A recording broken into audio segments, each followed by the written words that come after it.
Hi again, Walter Rauschenbusch. In the last chapter of Christianity and the Social Crisis, What to Do, page 393. Private ownership is not a higher stage of social organization which has finally and forever superseded communism, but an intermediate and necessary stage of social evolution between two forms of communism. At a certain point in the development of property, primitive communism becomes unworkable, and a higher form of communism has not yet been wrought out. Consequently, men manage as best they can with private ownership. To take a simple illustration, on the farm or in a country village, the creek is common property for bathing purposes. The swimming hole is the communistic bathtub for all who want to refresh their cuticle. As the village grows, the march of the houses drives the bathers farther out. The pervasiveness of the eternally feminine robs the boys of their bath. The primitive communism of the water ceases.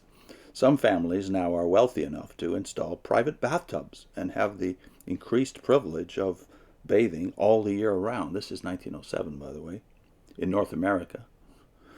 The bulk of the people in the cities have no bathing facilities at all. At last, an agitation arises for a public bath.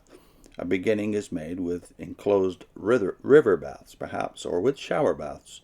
At last, a plunge bath is built and open summer and winter. The bathing instinct of the community revives and increasingly centers about the public bath. The communism of the water has returned. From the communistic swimming hole to the marble splendor of the communistic bath, the way lay through the individualistic tub of the wealthy and the unwashed deprivations of the mass. In the same way, there is no need of parks in primitive society because all nature is open. As cities grow up, the country recedes. A few are wealthy enough to surround their homes with lawns and trees. The mass are shut off from nature and suffocate amid brick and asphalt. Then comes the new communal ownership and enjoyment of nature. First the small square in the city, then the large park on the outskirts, then the distant park on the seashore or by the river and lake, and finally the state or national reservation, where a wildlife is kept intact for those who want to revert to it. Thus we pass from communism to communism in our means of enjoyment, and that community will evidently be wisest which most quickly sees that the old and simple means of pleasure are passing, and will provide the corresponding means for the more complex and artificial community which is evolving.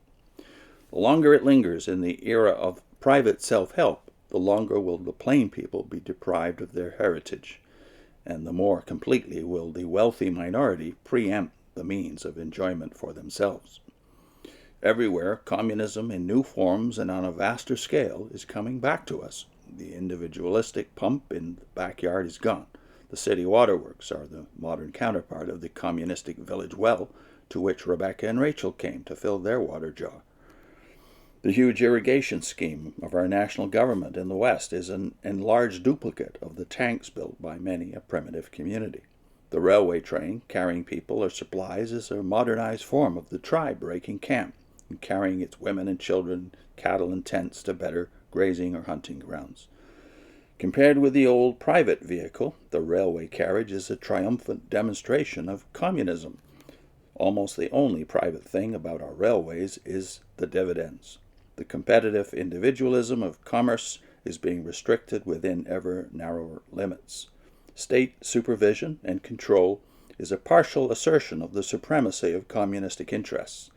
It is probably only a question of time when the private management of public necessities will be felt to be impossible and antiquated, and the community will begin to experiment seriously with the transportation of people and goods and with the public supply of light and heat and cold. How far this trend toward communistic ownership is to go, the common sense of the future will have to determine. It is entirely misleading to frighten us with the idea that communism involves a complete abolition of private property. Even in the most individualistic society, there is, as we have seen, a large ingredient of communism, and in the most socialistic society, there will always be a large ingredient of private property. No one supposes that a man's toothbrush, his love letters, or the shirt on his back would ever be common property. Socialists are probably quite right in maintaining that the amount of private property per capita in a prosperous socialist community would be much larger than it is now. It seems unlikely even that all capital used in production will ever be communistic in ownership and operation.